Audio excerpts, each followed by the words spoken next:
Hello mga kaibigan, alam ba natin kung nasaan ako? Nandito po ako sa ibabaw ng puno ng mangga. Yan po. Ay, pinasabi. Kumuha po ako ng plywood. Bali 2 plywood. Dinala ko sa taas. At yan, naisip ko ito kasi napakainit ng panahon. At alam kong presko dito sa taas. Kaya gumawa ako ng DIY. Yan na, napakasaya.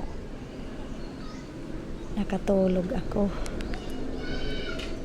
dito. At yung cellphone ko, inilagay ko sa sanga ng kahoy. Samantala yung asawa ko nasa baba. Kumakain siya ng mangga. Sapagkat maraming mangga ang puno. Yan. Malawak yung mangga.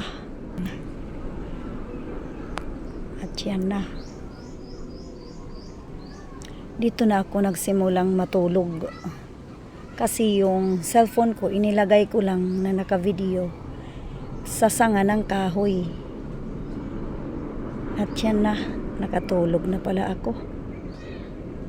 At paikot-ikot ang cellphone dahil sa hangin.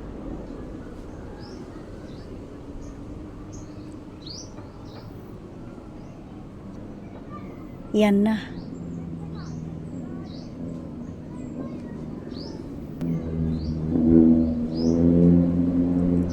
Yung buhok ko para presko.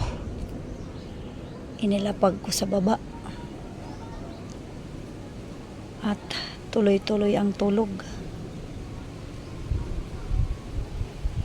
Inedit ko na lang ito. Dahil paikot-ikot yung cellphone. Paikot-ikot ang cellphone. Yan, tinakpan ko lang yung sarili ko.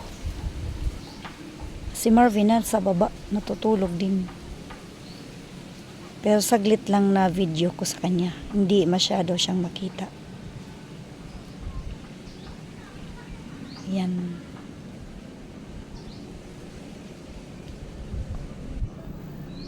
Talagang presko talaga dito sa taas. Pero maghahating 12:30, malapit ng 12:30. Kinuha ko lang yung cellphone ko. Kasi yan dyan, tulog pa ako yan dyan. Naka-video lang yung cellphone ko. Makikita kung may tao ba. Parang CCTV na yung cellphone ko. Paikot-ikot lang sa palibot. Dito pala ang sanga nilagyan ko ng cellphone.